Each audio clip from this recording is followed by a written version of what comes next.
everybody. Welcome back to We Are Just Haters, The theater podcast. Yes, it is. This week we went to see The Real Ones at the Bush Theatre. It's by Waleed, Akhtar. and directed by Anthony Simpson-Pike. Let's go straight away to us at Back the Bush in time. Theatre. Back in time. See what we had to say.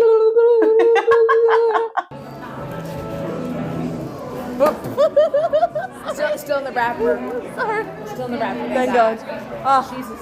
oh. I was really upset. I That's- probably would have cried. That Snickers was almost there. Again, those Snickers commercials. So, we are coming back to the Hallway Theatre in the Bush you're Theatre. recording? Oh, yeah. Bitch, yes. There's no time to waste. The Real Ones tonight. Let's Xana. Enjoy the show. Thank you. First, thoughts on set, please, Renata. Sheep. Wait, guys, she's literally eating Snickers. You know when it's like, oh, you're not yourself when you're hungry. Yeah, exactly. Cheap. I mean, it's true.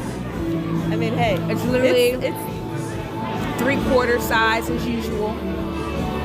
it's like, With a gray carpet. we have like a little pool kind of type of thing, empty jacuzzi in the middle.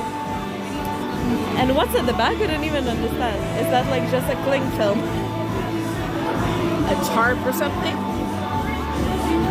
It's really like the same as, very similar to Code. Have you watched the Code? Yeah. No, but it does remind me of another show I saw here called Sleepover, the set. Yes. So yeah, what do we know about this? Two people who want to be playwrights. Sound familiar? LOL. Oh God. Look what the description says. Oh wait. They want to achieve their dreams, but something is holding them back. Yeah. Well, the director is good. So hopefully, we shall see. I mean, that's it. Basically, we literally have nothing to really go on. See you after the show. Yeah. So we didn't really have a lot to say. I guess. Yeah, the set didn't really inspire a lot of thought.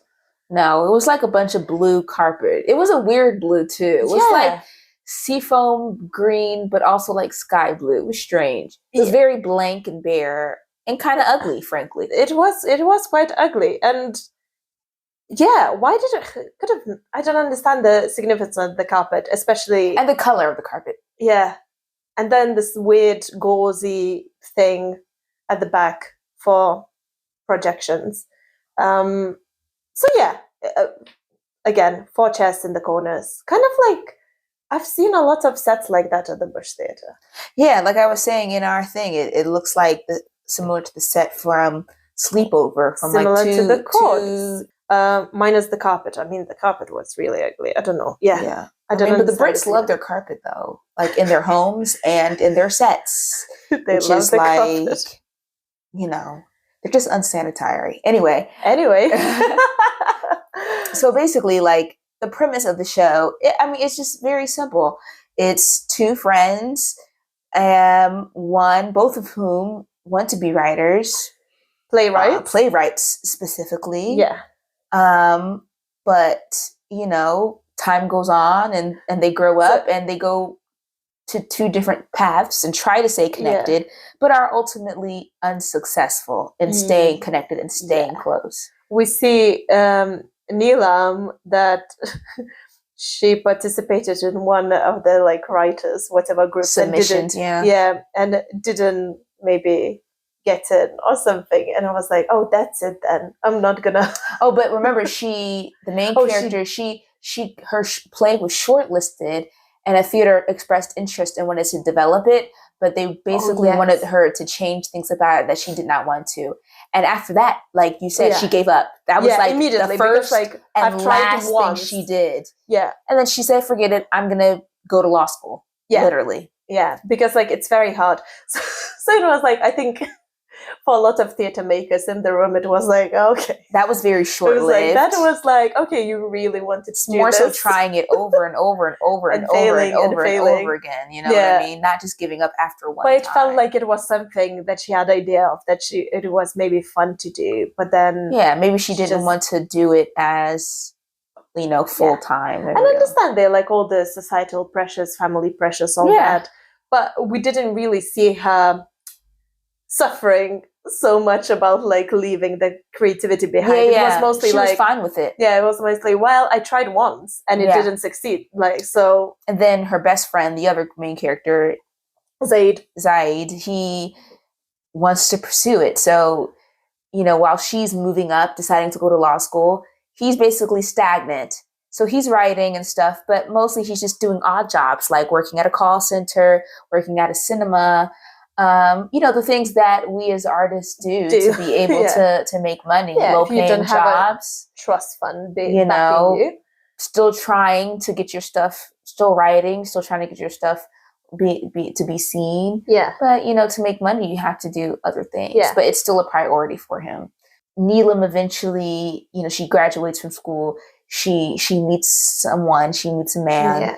You know, there's a bit of, you know, tension between them because, you know, she's a Muslim Pakistani girl and he's a Black Nigerian Christian. Yeah. And, you know, we see a little bit of that, their relationship, you know, her introducing him to her parents, and how, you know, her parents are not super keen on her marrying. But definitely a little bit. Well, we don't see. Again, we don't see. We hear about it. We hear about there. We don't see fucking nothing. We it's just like, hear about everything. You know, and then there's a little bit of tension between her and his parents, and like, but we don't really expound upon that. We just talk about it, that it happened, and then they eventually get married after some back and forth and have a baby. Yeah, Zaid is writing and stuff. He gets into a relationship with one of his course tutors or whatever. And then there's the whole thing about, because basically back in the day, he had a relationship with an older man when he was 15. Like a 39-year-old. Yeah. So, which is like, obviously very questionable and wrong. Yes. But we, again, touch upon it. And then we touch upon it three times and Neelam we don't talk about it again. Neelam kind of like, oh, that was wrong. And then automatically she kind of disapproves, I guess, of his relationship with the tutor, because they never warm up to each other. They're trying to like make us feel that relationship should be wrong and we should kind of feel for Zaid, even though what we see is actually consensual adult. Of course, there's like a difference in, I don't know, age difference and power dynamic a little bit, because he is a semi-successful playwriting and writing professor, and Zaid was his student at one point and is also trying to get in the business as well. But then again, we see him like being supportive, being a lovely partner. Yeah, there's nothing, but we kind of like. But Neelam never warms up to him. It's like really when both of them entered into romantic relationships. Yeah. That's really when the real like separations started to really become clearer, because neither of them liked each other's partners really. No, but like we also like,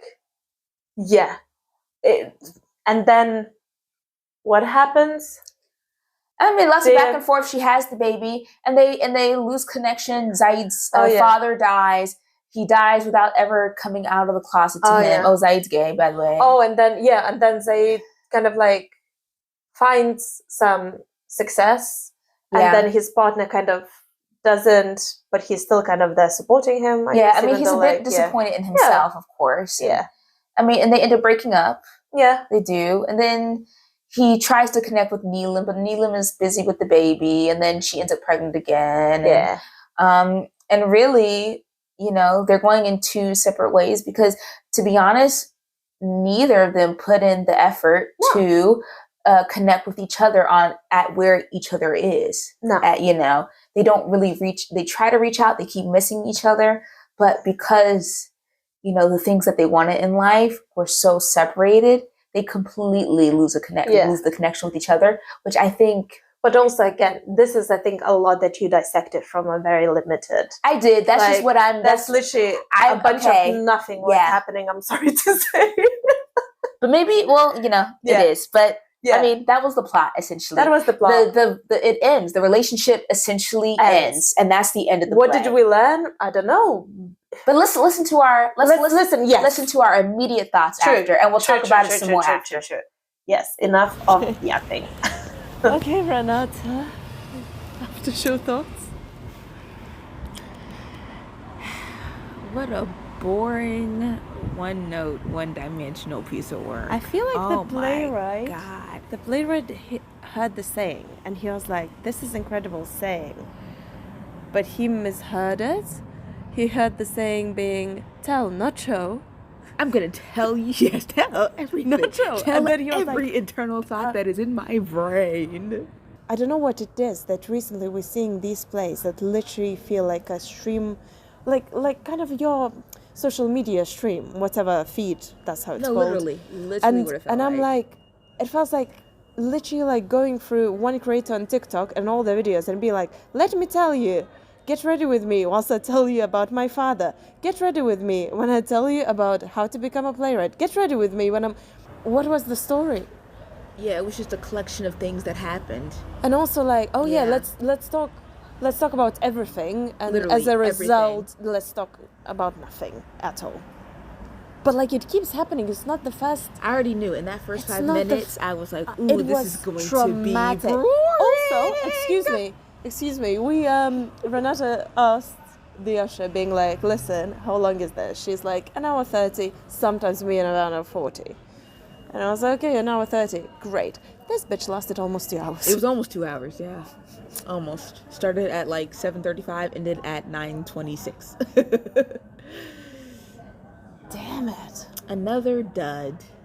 Come on, people. Do you think we have enough to discuss for this to be an episode?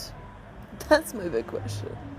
I mean, maybe we can talk about a play that could have come from some of the things they talked about. Yeah, absolutely. Because there's things that are in there they brought up that could have been its own thing. There are at least 9 plays inside of this play. The potential of exactly about like what it's like trying to be a playwright and not following your dreams exactly, because it's really hard to break through to be one. Like that could have been an interesting the play. way it's like Crimea River, like she was like, I tried once one time and like I didn't succeed. I gave up immediately and it's difficult because I have to have a job. It's like, bitch, so does everyone else. Exactly. I was like, I don't know, maybe all your friends are from super rich, so but hey, none of us are. Everyone's doing stupid jobs. That one was like, oh my god, you tried once. This was a 2-person show, by the way. I didn't realize there was going to be 2 other people in the show. I thought it was just going to be a 2-person show. And it was supposed to be. To be fair, the professor's character, he was a brilliant actor. Like he was a very good actor. And I think what's interesting as well when he was in the scene with someone else, like other actors would step up their game because he was actually reacting. He was making them to be like, oh, let's be in the moment. That's another play. Yeah. A student and someone who used to be their professor, their partners. Yeah. And one is more successful than the other. And when the student becomes the master, like that's a very interesting. That's a whole nother one. And could be very interesting as well. Or we could talk about how friendships, especially when someone has a baby, how those change. How those relationships change, how maybe one doesn't have a baby and one does have a baby. That could have been a whole nother play. But that's the thing, and it's like there was nothing, and everything that was presented to us by telling and not showing was just so... You don't understand me. I was there for you, but you weren't so there for me. Literally. It was word for word. It was so basic. But I knew 5 minutes in, I was just like, this is done. This is cooked. It's honestly, finished. I was like, damn it. And the playwright knows about this. So I'm like, so what's going on? Because when the... is it Jeremy? What's the professor's name? Jeremy. When he was like... got the feedback that he should jump straight into action. Yes, we say that all the time. Yeah, so he knows that shit. Exactly. That we should start with the action, not all this build up. Let's get not right to even- the inciting incident. Immediately. There was no action. No, there it was just literally things happened. We're not friends anymore. Yeah, The we're not end. friends anymore because you have a baby and you never wanted the babies because you're traditional millennial gay. Oh yes, I hate babies. I don't understand why you have a baby. But now I'm sad because my boyfriend, did it. Anyway. All right, well, we'll talk about it more later. We'll figure it out.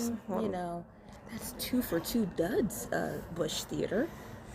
He does. To be fair, Shifters was good. Shifters was similar, but it was a storytelling in a nice way. Like, things were happening. Yeah. Things were happening and not like, ugh. I need to see it. Maybe I'll see it this weekend. Go see this. That was good, but damn it, Bush. Right. I don't know why I still keep coming back to you as because like I've seen, I will some say maybe very only one thing I've seen here has been very good. Bush Everything else has been bad. Bush Theater to me is a toxic boyfriend relationship. Honestly, I keep coming back to him. God damn it. All right. See you in the studio. So clearly we loved it. Right. I mean, this podcast is called We're Just Haters. We were not emotional at all. No. And that's the other thing. It did not make me feel anything.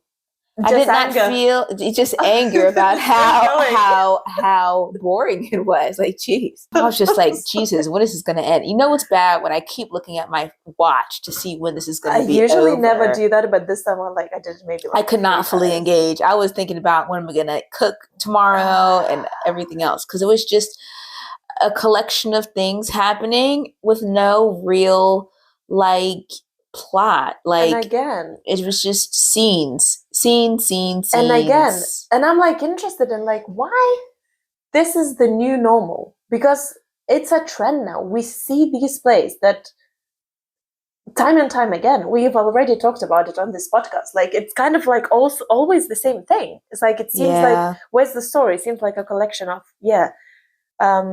just bits. It's and you know what? If you're gonna do that, we can do something with little vignettes, little stories. Yeah, but that still could be something interesting. But this was not. No, but that's the thing. Is it the playwrights don't feel like they're doing it, and is it commissioners don't feel like they're doing it? Because it felt. I think what I felt as well is it's like scrolling when you're not scrolling. Yeah. So it's do we so addicted to our I don't know, scrolling habits that we need that it's impacting what we're writing? Yeah, I don't know. Yeah, I think it's because we're so attached to the hip with our phones. We're on them all the time. Of course, the things we read on there and our attention span is different. Yeah, are bound to be impacted in the stuff we produce, which is quite worrying. And not only, and these things are being commissioned and programmed. Yeah. But what was the development process of this? That's the question we always have with the Bush. Yeah. How it feels like first drafts. And what's interesting, they do have a resident dramaturg. They do. So one of the, it's a rare thing in British theatre. So they literally do have a resident dramaturg. The director itself, that's rude. He's a dramaturg in his own right. Yeah, so, couldn't he have gone back to the playwright and be not of course imposing their opinion on the playwright, but just asking the right questions about where is this going? What's the arc? Where's the beginning, middle, and end of this? What's the story? Because we have 16 different stories happening. Yeah. But we don't touch upon any of them for real. Like that plot, we talked about the plot about the mention of him dating a 39-year-old when he was 15. That, we only talked about it 3 times, and then Neelam tried to get him to talk about it more, but then he kind of shut her down. Which, okay, but it just, and then he wrote a play about it. But we didn't really delve deep into that situation and at all. Yeah, what does that do to a human being, and also like it changes your brain chemistry. I mean, if you're 15, you still have like over 10 years until your frontal lobe develops. It's crazy. So how does that impact you developmental wise? Like, you know, it's and also your current relationship. Because once you go through like the parallels. And once you like, because he ended up dating an older man, even though like he was in his 30s. So like it wasn't like a big deal. Very consensual and and it wasn't like a big deal after you're 30. But then Neelam tried to say this is a parallel, but it's not the same thing. But then it's interesting, like what would that do? Because maybe he is in that kind of like healthy, let's say, relationship, even though maybe it's a bit like borderline. Okay. Also they're poly. They're poly as well. Yeah. That's another plot point. Yeah. But then what it does, like if you go through that kind of like revisiting your past and actually realizing how wrong it was and, you know, what impact it had on your life. Unpacking it. Yeah, unpacking all of it. And then what does it do to your current relationship? Are you going to see it through a different lens and then be like, oh, you're exactly the same as that guy who used me when I was 15, you know? Or possibly, putting that on your partner, even though that's not really what's happening. That's what I'm saying. Like, so that interpreting it wrong. That would have been interesting. And then, you know, but we never, we touched upon it, but like that happened. Let's move on. Yeah. So there were so many different like themes, but like none of them was really like explored. Yeah, we talked about it 2 times and then we left it alone. Yeah. And again, it felt like the dialogue was just a cycle of talking about the same thing over and over again. Mm-hmm. And it just didn't move anywhere. No. We didn't see any real character progression. It was more so people just moving on in life instead of actually changing as a person. Yeah. And what was the point of view? I didn't feel that there was a point of view presented. What are we taking away from this? Yeah, away from. Is this like nothing? I mean, there's. It tried to talk about how, you know, friends can move apart. Yeah, close friends can move apart because of life circumstances and where life leads you. But that's just a statement. It's not a And it didn't end like that because it ended in this kind of sad note. It was like a kind of painful. Yeah. But it wasn't. It was like, good to see you. Best of luck. Yeah. That was literally goodbye. Yeah. But there was there wasn't a point of view. It's like, sometimes people like drift apart and it's okay. Or like, it's okay to let people go. Yeah. Like, it just said, it was just people drift apart. Yeah. That's what it was. Yes. That's and it. It's like, no period. Shit. Yeah. Happens. No, and it's okay. Yeah. No, and it's not okay. Yeah. Because, and, you know, maybe we can rekindle this relationship later down the road, like opening up the door to hope. Yeah. You know, to reconnect again. Yeah. It was literally like, okay, we were friends. And now we're not friends. But in reality, again, you know, their families are in the same community. So the likelihood of them never seeing each other again is like super, super low. And they made it seem like that is what's going to happen when that clearly probably isn't. Yeah. They're going to interact with each other again. Yeah. In some type of way. Like they're acting like it's, you know, like how it's a massive drama. Like sayonara. Yeah. In Japanese, it's goodbye forever. That's what sayonara means. Right. You know, it's not bye, I'll see you next time. It's bye forever. Yeah. And they acted like it was sayonara. I'm never going to see you ever again. And it's going to be like, oh, hiya. But literally, when I go to my mom's house, I'm going to see you because your parents live down the road. Yeah. I'm going to see your mom at the grocery store. Yeah. Like, it's... Yeah. But hey, there was... I'll see you at a wedding, probably. Yeah, there was no inciting incident. There was no... It tried to have an inciting incident, which was her rejecting the play, rejecting the edits they wanted her to make to her play. Yeah. That was trying to be the inciting incident of her quitting after one try. But then again, that was like so dramatic. She tried once, it didn't work out. I'm not going to write the play you want me to. But so relatable. But then doesn't... It's like she feels strongly about about keeping her story the way she wants to, but then drops it. Which makes no sense. Because if she really feels that strongly about what she wrote, she would have kept pursuing other avenues to get it produced, to get it done, and get it done. Yeah. Obviously, she didn't care that much, but it made it seem like she did, but she really didn't, based on her actions she didn't. afterwards. Yeah. Very little actions that we've seen, but based on those, it's like, no. Yeah, and again, like that could have been another interesting story. It's like what happens when you try to make it, but then obviously the changes that you being, influenced to make, in order to kind of appeal to white audience or whatever, and like completely changes your story. And then, but what's the price of that kind of like selling out, I guess, and achieving success? But like not they talk about that one time, but never. But like again, just like continue a little bit, and then that's it. But like that could have been interesting if actually exploring. And like to be fair, like someone did it in a brilliant way. Have you seen Misty by Rinze Kende? Mm-mm. So that was literally a meta show about him writing a play. Yeah. And basically, there were other characters from like his community, like kind of questioning him and being like, "Oh, you're selling out" and all that. But it was like brilliantly done.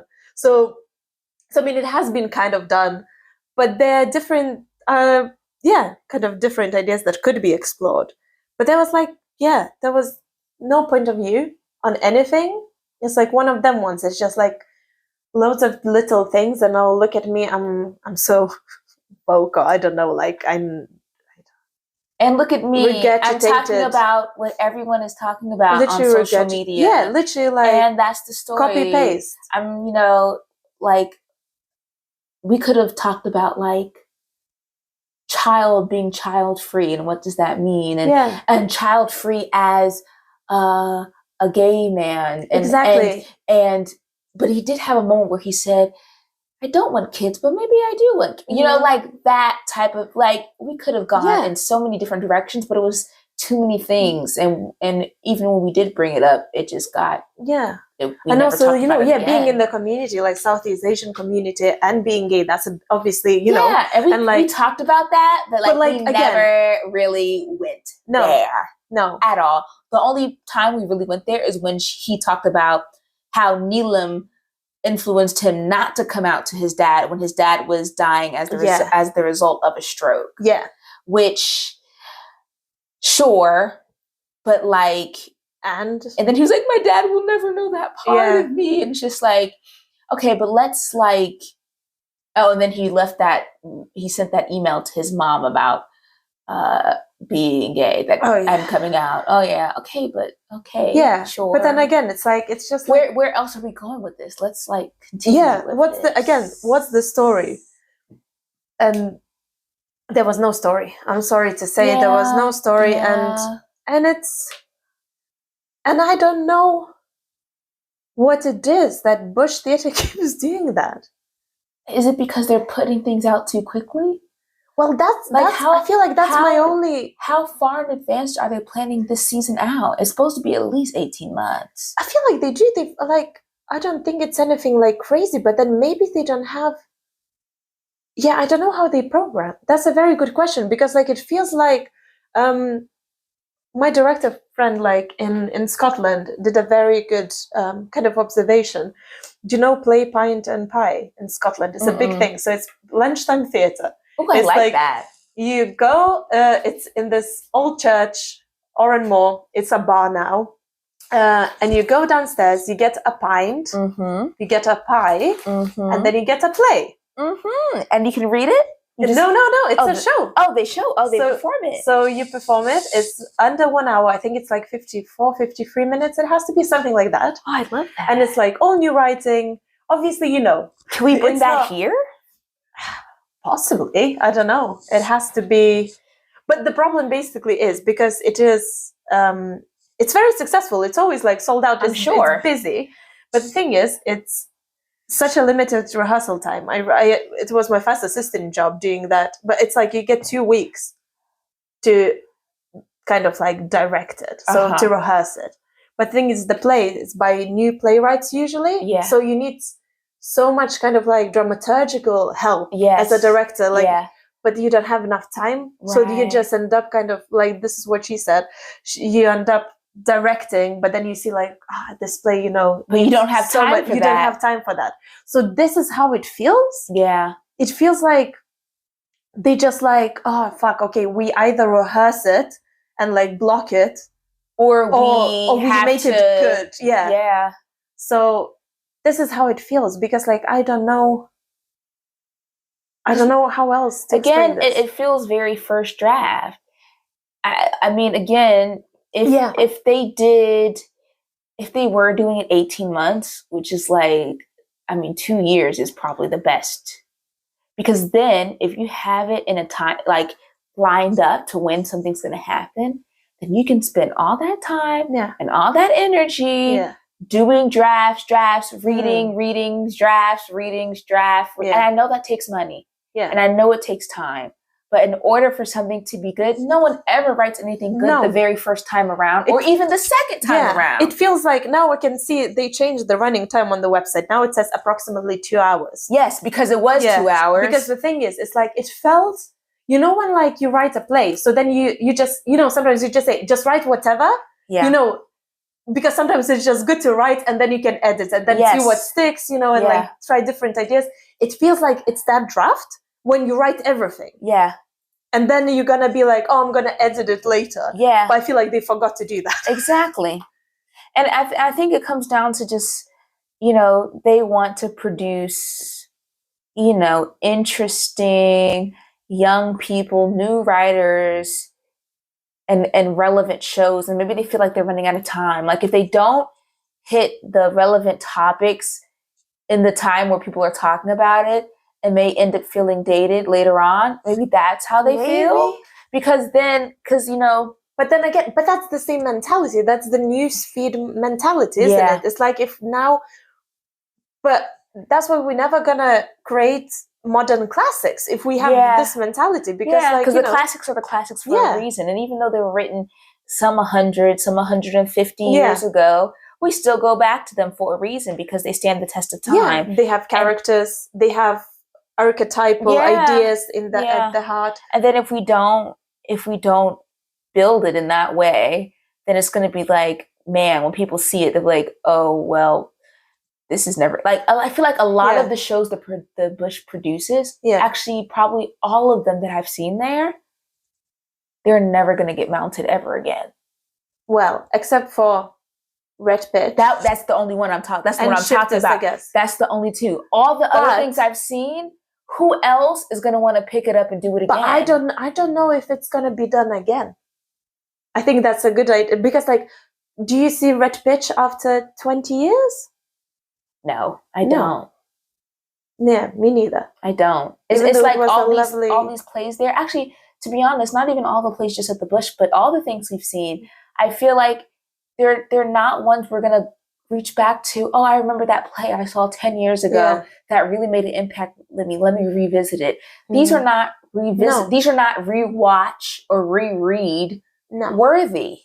And that's an issue, because again, like I said, we're not going to have modern classics if we don't make it make it interesting and stand the test of time. Yeah, and it doesn't say like you can't be relevant or anything like that, because like it's more about the stories have to be there, and they have to be a human, speak to human condition and like timeless things. Like, even though we did not like the production of a chorus line, even though it was written, 50 years ago at this point, it is still so very relevant for those of us who work in the industry. Yeah. We didn't like the production, but the story is still very relevant. Well, I went to see Waiting for Godot.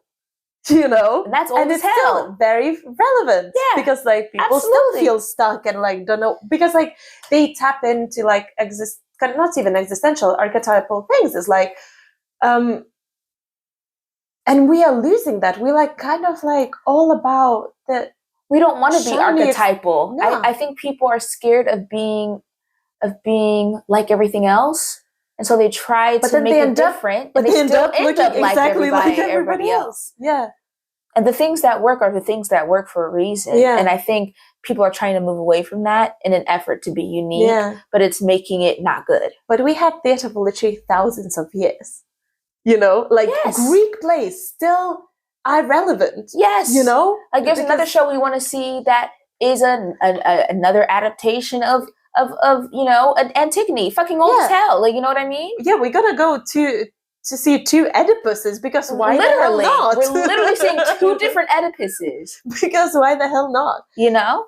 But that's the thing. And that's what I was saying, like, new writing is dying. And I'm like, I'm very leftist and all that shit. But I'm like, if these are the plays we are writing, no wonder new writing is dying. Like, if it's moving to that kind of like newsfeedy, social feedy direction, like where's the substance?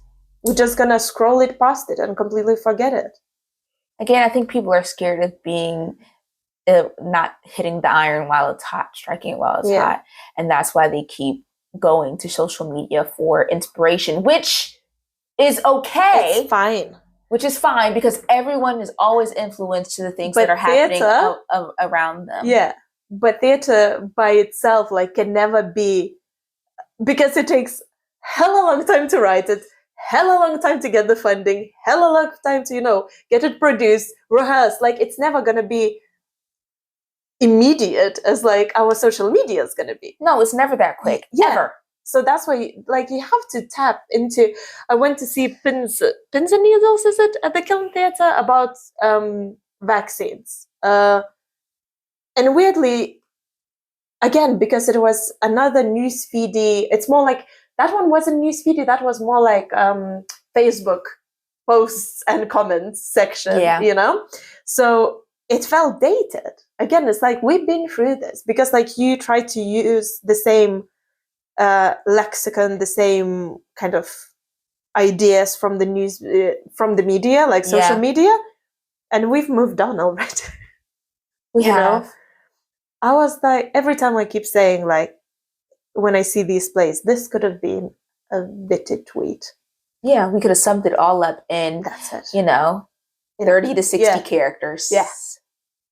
So again, I think we need to go back to basics and asking why the story needs to be told first. What's the story? Why the story needs to be told? Where's the beginning, middle, and end? Yeah. Why is this important?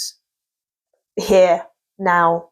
Why this? Why here? Why now? The classic. I will say it to the day I die. No, but honestly. That's the first thing they made us read in dramaturgy school. Okay, that's the very first thing. Because it's the basis for everything.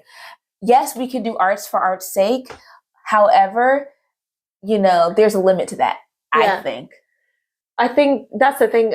It has to be, because again, most of it is public funds. Let's say, okay, we're not talking about West End now. No. So it has to have some kind of return on investment for for the society. Like, I'm not feeling like, so you need to know why you're doing this. If you're doing the show because I want to have something on. And who is this for? I don't care. I want to have a play. Who is this for? For me. Because why here? Exactly. In this theater, first of all. Yeah. I feel like with programming in general, like in undergrad, when they taught us about programming and how to program, there's has to be some type of guiding theme and guiding light in what you select to be a part of your season. Of course, you need to have your mission statement, overarching thing for the type of work you do, the type of place you want to be. But then also on a smaller level, what is each season doing and what is each play doing in each season? But I feel like no one's really season planning anymore. I don't think I feel like people are just doing shows as they become available. Yeah. Instead of really planning it out far in advance. So now it all seems mismatched. And this is the second show we've seen in the Bush Theater's season. Yeah. And I can't see any through line between the two shows. But I think you're right. I think there's no dramaturgical kind of thinking within the season planning. It's more like, okay, these are the shows that are going to go out. No. But what's the theme? It used to be a thing. It definitely used to be a thing. And then again, is it because we don't plan in advance no more? I think that's what it was. And you know what, part of it is because of COVID. Yeah. And that stopped the that disrupted that process. Yeah. And now, because for certain shows, I know there's usually a contract thing. Like you have to produce this show in a specific time or else you lose the rights to it. I mean, that probably doesn't matter, you know, for like the Bush and smaller theaters like that. But for bigger theaters like the National and stuff like that, usually it's, you know, you have to do this show in this amount of time. Like you have to do it within the year or within the next 2 years or whatever, or else you lose the rights to it. But again, COVID disrupted that season planning process. Yeah, and now backlog, you know, and now it's a backlog. Yes, that's what the word is. There's a backlog of shows that were supposed to happen 45 years ago. And then some new shows came in. And then new shows come in, and we don't have room for all of them. So, you know, we're just putting out whatever we think should be put out, even if they're not great. Yeah. Because they didn't have the time, especially the new stuff hasn't had a time to fully develop. But that's the thing. I feel like another question we need to ask, why is this has to be a theater piece?